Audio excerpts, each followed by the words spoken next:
하나님, 오늘 이 시간을 통해서 정말 우리 리더들이 하나님 앞에 올바른 마음으로 서는 시간 되게 도와주시고 우리의 공동체 안에 주님 하나됨을 허락하여 주셔서 이 시간이 단순히 하나의 행사로 끝나는 것이 아니라 정말 우리가 앞으로 어떻게 나아가야 할지에 대해서 하나님 안에서의 방향성을 찾아가는 시간 낼 수 있도록 주님 시작과 끝을 하나님의 손에 맡겨드립니다. 하나님 주관하여 주시옵소서. 우리 신실하게 우리 주여 한 번만 부르고 우리 2분 동안 기도하겠습니다. 주여. 네, 그럼 오늘은요 우리가 조금 소그룹에 대해서 잠깐 좀 나눠보는 시간을 좀 가지려고 하는데, 우리가요 제가 이제 그 소그룹 이렇게 모임 지금 여러분 다 진행 잘 하고 계시잖아요. 근데 이렇게 진행을 하고 계시는데 각 팀에도 팀별로 모임이 있고 목장별로도 목장별 나눔이 매주마다 있습니다. 그런데요 우리가 좀 먼저 우리가 이거를 지금까지 해왔지만 이제부터라도 조금 전인을 좀 잡았으면 하는 것들이 있어요. 그게 뭐냐면은 우리가 구분을 하는 겁니다. 여러분들에게 속한 사람들을 우리가 구분을 좀 해야 돼요. 어떻게 구분을 하냐면 우리가 소그룹 안에서 우리가 건강한 소그룹이 좀 잘 안 되는 것 같고 이 소그룹 안에서 나눔이 잘 안 되는 것 같을 때 원인이 보통은 리더십에 문제가 있는 경우도 있지만 주로는 어디에 있냐면 이 시스템이거든요. 근데 그 시스템이 어디에 있냐면 바로 우리가 구분해야 될 사람을 구분하지 않는 데서 나오는 경우가 이해거든요. 제가 아까 써놓긴 했는데 교회는요 교인과 회원이 있습니다. 이 교인과 회원을 우리가 좀 구분을 해야 돼요. 이게 무슨 말이냐면은 우리가 이렇게 목장 사역을 하다 보면은 좀 그런 이야기를 들을 때가 있을 거예요. 누군가는 목장 모임 너무 재미가 없어요. 또 누군가는 뭐라고 얘기하죠? 누구 때문에 목장 모임 가기 싫어요. 또 누구는 이렇게 이야기합니다. 목장 나눔 시간에 너무 유익한 게 없고 재미만 있어요. 이런 이야기예요. 여러분 믿거나 말거나 지금 제가 실제로 여기서 7개월 동안 여러분들에게 모건들에게 제가 들은 피드백입니다. 실제로 지금 나오고 있는 피드백들이요. 목장 모임이 그냥 재미만 있어요. 유익한 게 없어요 라는 이야기가 실제로 나와요. 여러분. 여러분들은 누군가에게 기준을 맞춰주기 위해 여러분들은 누군가에게 무언가 이렇게 조금 재미없으면 안 올 것 같은 애들을 위해서 재미있게 하려고 하지만 그게 누군가에게는요 유익하지 않은 그냥 시간 낭비의 시간이 되기도 하고요. 또 누군가에게는 내가 너무 하드하게 가나 싶어가지고 또 재미없어 하는 친구들도 있습니다. 이게 어디서 시작되는 거냐면 바로 우리가 나누지 않아서 그래요. 이게 왜 그러냐면 이거를 우리가 좀 구조적으로 이해해 줄 필요가 있는데, 여러분 소그룹은 원래 우리가 나눔하는 건 원래가 굉장히 위험부담이 큰 모임입니다. 우리가 이거를 이해하지 못하면 안 돼요. 이게 왜 그러냐면 소그룹은 이 모임 가운데서 보통 우리가 뭐를 하죠? 우리가 삶을 나누고 우리가 깊은 대화를 하고 속마음을 털어놓으라고 우리가 이야기를 해요. 소그룹에서. 그런데 여러분 지금 우리끼리만 있어도요, 지금 리더들끼리만 있어도 여러분 다 하나같이 얼굴 3, 4년 이상 본 사람들이잖아요. 여기서 5년, 10년, 20년 본 사람들도 있어요. 그런데 우리 안에서 그게 사실 잘 이루어지나요? 사실 그게 이루어지지 않을 때가 많아요. 그게 왜 그러냐면 이거는 생각보다 엄청난 부담이자 위험을 감수해야 되는 일이기 때문입니다. 이게 가능하려면 이 깊고 이런 정말 목장 모임 같은 목장 모임이 가능하려면 전제가 필요한데 그게 뭐냐면 바로 신뢰감이 필요합니다. 이 신뢰감이 형성되지 않은 상태에서 진행되는 나눔은 사실 나눔이 되지 않아요. 내가 이 사람에게 부끄러운 삶을 나누더라도 나의 말이 함부로 옮겨지지 않을 거야 라고 하는 신뢰감이 있어야 되고요. 그리고 이 사람과 나는 같은 신앙의 가치를 공유하고 있는 사람이라는 신뢰가 있어야 돼요. 근데 현재 우리 교회의 모습이 현재 어떻죠? 사실 세가족에서 등반시키면 바로 그냥 출석하면은 대체고시 다 묶어버려요. 그러다 보니까 교회에는 있는 이 두 가지 부류가요 한 목장 안에 같이 있습니다. 교인은요 여러분 누구나 될 수 있는 사람들이에요. 교회 출석하고 복음을 잘 몰라도 엄마 따라 교회 왔어도 그냥 교회가 좋아서 나오는 사람 모두가 다 교인입니다. 이 사람들은 어떻게 해야 돼요? 교회가 진심으로 환영해줘야 돼요. 그런데 회원은요 여러분 아무나 돼서는 안 됩니다. 회원은 복음에 감추어진 그 비밀을 알고 깨닫고 그 복음에 감화가는 회심한 사람들이 되는 게 회원이에요. 그래서 복음에 대한 정확한 지식이 있어야 되고요. 그리고 공동체의 성격과 기능에 대해서 동의하는 사람이 회원이 돼야 돼요. 내가 아무리 믿음이 있고 내가 아무리 하나님을 사랑해도 이 공동체를 향한 사랑의 마음과 하나 되고 싶은 마음이 없는 사람은요 우리가 아직 회원에 넣으면 안 됩니다. 그거를 우리가 대체로씩 다 넣어버리기 때문에 거기서 나오는 문제들이 이런 문제들이 생기는 거예요. 그렇다면 초심자나 교인들 우리가 배제해야 되나요? 이게 아니겠죠. 그렇게 하여 우리가 사역의 방식을 조금 분리해야 돼요.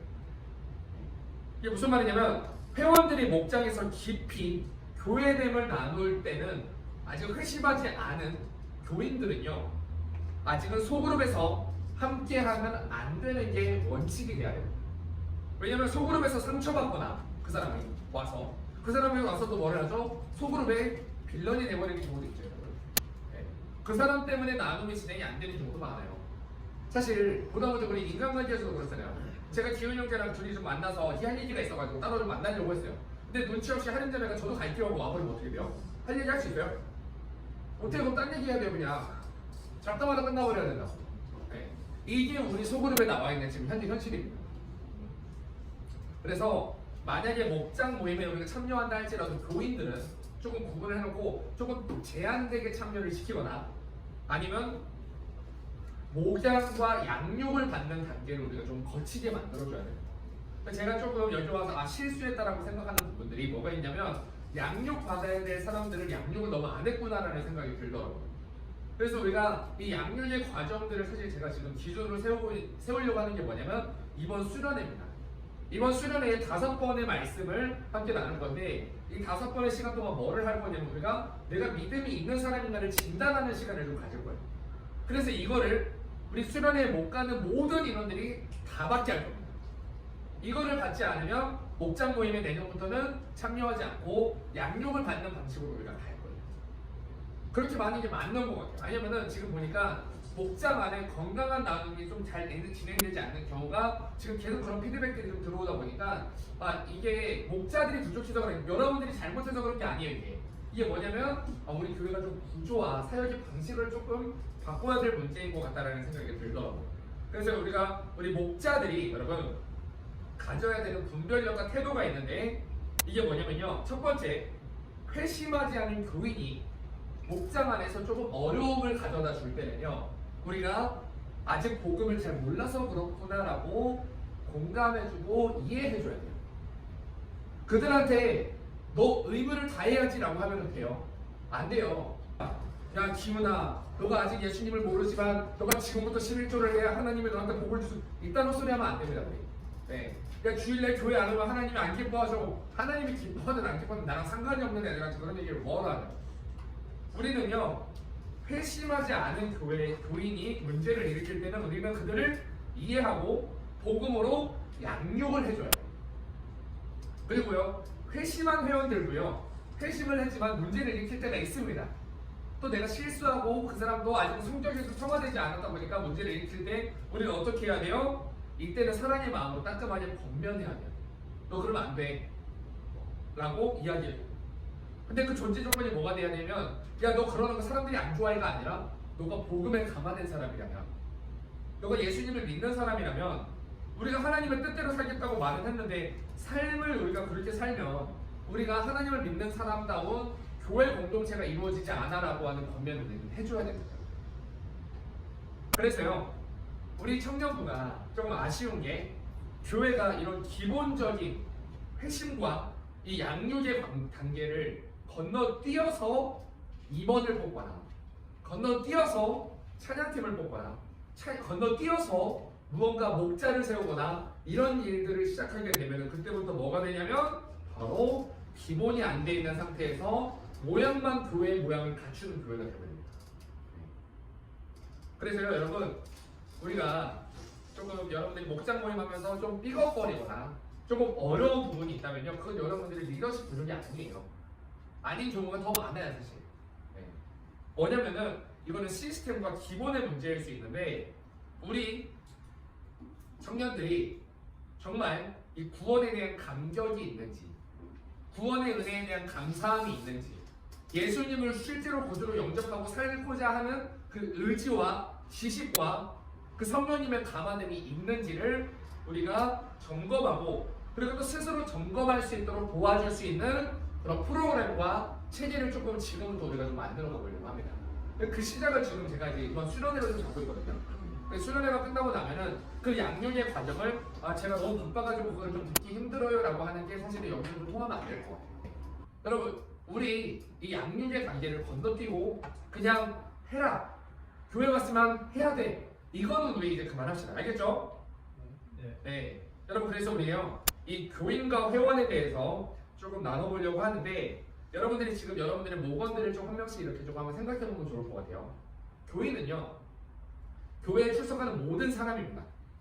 여기에 초신자도 포함이 되고요, 그리고 문화적 기독교인도 포함이 돼요. 이게 무슨 말이냐면 찬양이 좋아서 오는 사람, 교회 인간관계가 좋아서 오는 사람, 이런 사람이 있을 수 있어요. 여자 만나러 오는 사람 있을 수 있어요, 여러분. 네. 그런 사람들은 다 교인에 넣습니다. 이 사람들은 어떤 사람이에요? 뭐를 받아야 될 사람? 양육받아야 될 사람. 그리고 회원은요 복음에 정확하게 동의하고, 또 중요한 게 있는데 여러분, 복음에 대한 지식이 있어야 돼요. 이 지식이 없으면 회원으로 넣을 수가 없어요. 이 지식을 여러분 교회 안에서 되게 무시하는 사람들이 많은데, 지식이 진짜 중요합니다. 복음을 알고 설명할 수 없는 사람은 우리가 그 사람을 목자로 세우거나 그 사람을 리더자로 세우거나 찬양팀으로 세워버리면, 찬양팀이 노래 부르는 사람들이 아니잖아요. 내가 알고 이해하고, 내가 어제도 우리 찬양팀 예배 때 제가 이야기했지만 경배가 뭐예요? 내가 듣고 배운 진리에 대한 반응이에요. 반응. 찬양은 반응이에요. 찬양해라가 아니라 반응이 나오는 거예요. 아, 이 진리에 대해서 너무 감사하고, 나를 위해 십자가에서 죽으신 예수님에 내가 너무 감사한데 내가 뭐 하지? 내가 찬양하고 싶어 해서 하는 게 찬양이에요. 어차피 찬양 좋다 해서 하는 건 찬양이 아닙니다. 이건 노래지 그냥. 그렇기 때문에 어떤 자리든 이 복음에 대해서 이해하고 설명할 수 없는 상태에서는 우리가 어떠한 자리도 맡기지 않는 게 원칙이라는 거예요.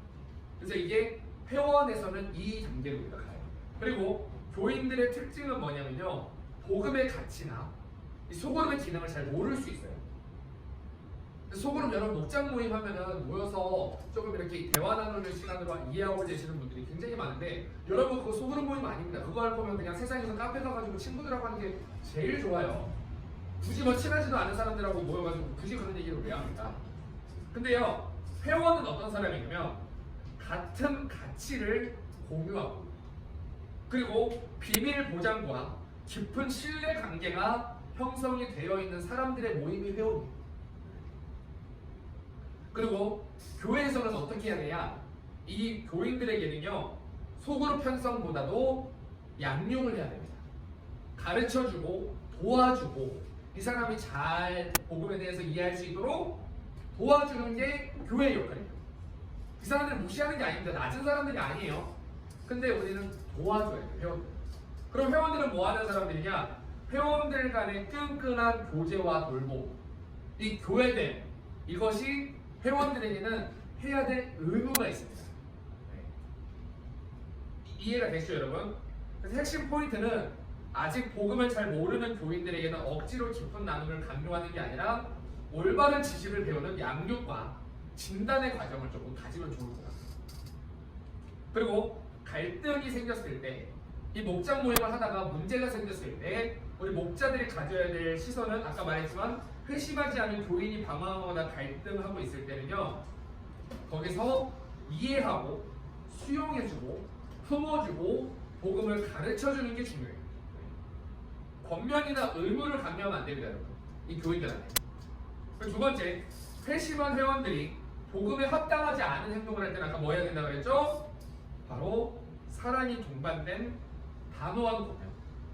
사랑이 동반되지만 아닌 건 아니라고 정확하게 말해줄 수 있는 권면이 회원들에게는 필요합니다. 그래서 우리 목자들은요, 이 외형보다는 우리가 좀 본질을 좀 같이 좀 가지고 갔습니다. 리더들은. 네. 목자들만이 아니라 지금 찬양팀도 마찬가지고, 그리고 다른 외부의 모든 팀들이 다 마찬가지로 우리가 갖춰야 되는 거는요, 본질입니다. 그래서 행사, 사역, 조직, 이런 것들을 만들기 전에 우리가 해야 되는 게 뭐냐면, 우리 목원들이 진짜, 내 팀원들이 진짜 이 복음에 대해서 이해하고 있나? 이 사람들이 이 복음을 알고 있나? 감화되어 있나? 이거를 우리가 돌아봐야 돼요. 이거를 안 한 상태에서 회원들이 생기니까 뭐가 생겨요? 결국에 거기서 분란이 생기고, 난 하기 싫은데 해야 되는 상황이 생기고, 그리고 우리는요 자꾸만 진단해 주는 게 아니라 이제는 점점 스스로 진단할 수 있도록 도와줘야 돼요. 그래서 그 가이드라인으로 우리가 이번 수련회 때 나눌 말씀 5번이 있는데 이 5번의 말씀들은 우리 목자들은 정확하게 숙지하고 있어야 됩니다. 어떻게 점검하고 어떤 식으로 진단할지 이 사람이 물론 이게 믿음이라는 게 눈에 보이는 게 아니어서 이렇게 딱 정확하게 판단할 수는 없는데 우리가 기본적으로 이해해야 될 부분들이 있어야 된다. 이 사람이 이런 행동을 할 때는 이런 사람이 이런 모습을 보일 때는 아, 이 사람은 아직은 회원이 아니고 교인이구나 라고 하는 여러분들의 마음 가운데 있는 그 구별이 있어야 돼. 그래야 그 사람들을 대하는 태도가 달라지죠. 네. 그래서 여러분 이게 진짜 중요한 것 같아요. 그래서 특히 지금 우리 새가족들 중에서도 지금 사실은 되게 그런 분들이 많이 오고 있거든요. 상당히 교회를 오래 다녔던 분들 오늘 세진형제 와보니까 어때요? 새가족 모임에서 사람들이 나눔 잘 못하던가요? 아니요. 어지간한 목장 모임보다 다른걸요. 그쵸? 네, 어지간한 목장 모임보다 잘해요. 각자의 신앙이 있고 각자의 고백이 있어요. 그런데 더 중요한 게 뭐냐면 그 사람들을 우리 교회 안에 우리 청년부 안에 일원으로 만들려면은 그들이 동의할 수 있는 기준과 가치를 우리가 먼저 가지고 있어요. 그게 안 돼 있는 상태에서 믿음 있는 사람들이 교회 딱 왔다가 교회가 조금 가치가 별로네라고 하면 쉽게 교회 나와버려요. 그러면 우리가 해야 될 게 뭐냐면 우리가 가져야 될 그 기본 가치와 기준을 정확하게 갖고 있어요. 그래서요 여러분 내년에 이렇게 시작할 겁니다. 여러분들 다 있는 자리에서 지금 얘기하는 건데요. 9월달부터 10월달까지 새싹 목자 교육을 진행할 겁니다. 9월부터 10월까지 매 주일. 그래서 주일날에 이제 목장 모임 끝나고 나면은 함께 모여서 이제 함께 그 교육을 받고 함께 식사를 하고 함께 교제하는 시간을 좀 가집니다. 그렇게 해서요 9월부터 이 목자 교육 가능자에 한해 6명만 선출합니다. 내년에는요 그 6명은요 각각의 부목자를 선출할 겁니다. 그래서 그 부목자들 중에서는요 최대 2명까지 우리가 조금 같이 데리고 왔으면 좋겠어요. 여러분들 물론 목자로 섬길 수 있는 사람이 충분히 있으면은 뭐 10명이고 20명이고 세우는 거예요. 네. 그런데 이렇게 우리가 좀 기준을 잡고 가야 그래야 그 다음에 우리가 생각하는 것보다 인원이 조금 더 적다 할지라도 우리가 여기서 맞춰가지고 이 프로그램을 짜야 우리가 시스템적으로도 우리 청년부 운영적으로도 문제가 없습니다. 그래서 저는 6명으로 기준을 삼고 내년에 행정을 조금 짤 거예요. 네. 그리고 각 목장 안에는 6목장만 있지만 그 안에서 부목자들이 세워져서 그 부목자들에 한해서는 또 한 중간에 또 내보낼 새로운 목장으로 목자로 내보낼 사람들까지 세워서 그 사람들로 인해서 또 목장을 분리시킬 겁니다. 그래서 목자 교육을 만약에 뭐 12명 이렇게 온다. 그럼 그 중에 6명은 목자로 설 거고 6명은 부목자로 서게 될 거예요. 그거는 뭐 제가 정하는 건 아닙니다. 서로가 서로 동의하고 서로 이야기를 하면서 서로 이야기하면서 서로가 동의하는 하에 그렇게 좀 진행을 하려고 하고요. 그래서 내년에는 조금 모건들을 여러분들 우리는 여자만 받을래요. 나보다 동생만 받을래요는 사실 우리가 좀 수용하기는 좀 어려운 부분들도 있을 것 같아요. 절대 수용 안 된다는 건 아니지만 좀 이게 타당하고 너무 설득력이 있으면 그냥 수용을 하겠지만 기본적으로 우리는 모건에 대해서 구분하지 않고 받는 걸로 조금 가려고 합니다. 그래서 우리가 지금까지는 좀 이렇게 모건들을 그냥 내가 탁탁탁탁 골랐던 걸로 알고 있는데 그렇게 가는 것도 좋지만 우리가 몇 명까지만 좀 고르게 하고 그 외의 인원은 그냥 랜덤으로 돌리려고요. 근데 제가 이 사람은 조금 어려울 것 같아요. 네. 예를 들어 제가 목자면은 내가 용준 형제는 조금 불편해가지고 좀 안 했으면 좋겠어. 이런 식으로 우리가 딱 그거 해놓으면 그 사람은 배치가 안 되도록 조금 그렇게 좀 랜덤으로 좀 돌리려고 지금 생각을 하고 있어요. 여러분 괜찮나요? 여러분 지금 제가 통보하는 거 아니에요, 여러분? 지금 제가 얘기할 때 여러분 반대가 좀 있으면 얘기를 해주셔도 돼요. 좀 이것보다 이런 의견은 어때요? 라고 제안을 해주셔도 됩니다, 여러분. 네. 그래서요, 이제 그렇게 할 거고, 이제 어쨌든 아까 말했던 것처럼 컨택되지 않은 내가 이 사람 같이 내 목장으로 데려가고 싶어요. 뭐 용준이 내가 우리 목장에 데려가고 싶어요. 이렇게 해가지고 컨택을 하면은 컨택이 안 된 사람들이 있을 거 아니에요. 그 사람들의 출석률을 A등급, B등급, C등급으로 나눠놓고 그리고 제비뽑기로 진행합니다. 네. 그래서요, 그렇게 할 거고 또 세 가족은요 A팀, B팀으로 나눌 거예요. 그래서 세 가족 A팀은 지금처럼 세 가족으로 돌릴 거고 세 가족 B팀은 장결자 다 거기다 넣을 겁니다. 6개월 이상 교회 출석 아예 안 한 사람, 연락 안 되는 사람 다 세 가족 B팀으로 넣을 거예요. 그래서 여러분들이 목장으로 운영하는 일에 있어서 뭔가 이름만 있고 신경 쓰이는 일이 없도록 최대한 우리는 서포트를 할 겁니다. 그리고 아까 말했던 것처럼 목자 교육은 9월부터 시작인데요. 여기에는 목자들과 내가 목자를 하고 싶어 하는 사람들과 여러분들이 부목자로 세우고 싶어 하는 사람들을 같이 와서 출석률이 조금 80%는 그래도 우리가 출석할 수 있게끔 만들려고 합니다. 80% 미만으로 출석하게 될 경우에는 따로 저랑 만나가지고 보충으로 수업을 받고 그런 교육을 하거나 그게 아니라면은 좀 목자는 내년에 세우기는 좀 어려운 방향으로 가려고 해요. 그래서 지금 시간은 5시부터 7시까지 정도로 지금 생각하고 있습니다. 지금 총 8회거든요. 8회. 여러분 많은 횟수가 아니에요. 그 중에 여러분 2번까지만 결석할 수 있습니다. 6번은 최소한 오셔야 돼요. 네. 근데 2번 빠지는 게 아니에요. 저랑 따로 만납니다. 네. 그렇게 우리가 조금 이런 식으로 조금 목장을 운영하는 일에 있어서 조금 어렵지 않았으면 좋겠고요. 그리고 아까 말했던 이 교인과 회원을 구분한다고 했잖아요. 여러분 이것도 여러분 의견 주셔도 돼요. 지금 통보하는 거 아닙니다. 제가 결정하고 통보하는 거 아니에요. 내년부터는 양육 대상자와 목장 모임이 가능한 회원들을 조금 여러분들 목장 안에서 좀 구분을 좀 했으면 좋겠어요. 그 사람들한테 넌 교인이야, 넌 회원이야 말하는 게 아니라 여러분 내적으로 이렇게 조금 구분을 해놓고 그리고 추가로 이번 수련회 불참자들 또한 모두가 양육 대상자로 들어갑니다. 여기서 말하는 거는 풀참하지 않은 사람들은 참석하지 못한 횟수만큼 우리가 그 양육을 들어야 되는 걸로 좀 기준을 잡을 거예요. 그래서 그 사람들은 줌으로 하든 아니면 만나서 하든 어떤 방식을 통해서든 우리가 올해가 끝나기 전에 그 10월달 전에는 우리가 이거를 다 양육을 받을 수 있게 해놓고 그리고 이 양육 대상자들은 내년부터는 목장 모임을 월 2번만 참여하도록 합니다. 나머지 주는 첫째 주, 셋째 주만 그렇게 목장 모임 참석하는 걸로 하고 둘째 주와 넷째 주, 다섯째 주가 있는 날에 다섯째 주는 우리가 목장 모임에 참여하는 게 아니라 저랑 같이 양육을 받을 거예요. 그래서 그 안에서 그 목자들이 보고 괜찮겠다 싶을 때까지 양육을 받을 거예요. 그래서 그 양육에서는 우리가 이제 서로 막 시험 보고 이런 게 아니라 서로 내가 배운 복음에 대해서 함께 나누는 시간, 가르쳐주는 시간들도 가질 거예요. 네. 그래서 그렇게 좀 진행하려고 생각하고 있고요. 아니면은 지금 막 이거 사실 뭐 굳이 막 만나서 하는 게 너무 부담되는 청년들이 있는 경우에는 이제 이번 수련회 때 좀 영상을 다 찍어놓고 그걸 가지고 영상으로 하고 유인물에 대해서 함께 답변을 써서 저랑 나누는 것까지는 그래도 해야 돼요. 이거 뭐 영상 시청하고 땡 하는 건 아니고 그걸 가지고 함께 저랑 나누는 시간을 가질 겁니다. 네. 좀 그렇게 해서 우리가 이번 조금 내년에는 우리가 다른 것보다도 목장 모임, 소그룹 모임 그리고 여러분 찬양팀도 마찬가지예요. 찬양팀도 마찬가지고 그 외에 다른 팀들도 내가 그 안에서 일하기 전에 이 복음에 대한 기본적인 이해와 딱 기본들이 딱 잡혀있는 상태에서 여러분 우리가 나아가야 돼요.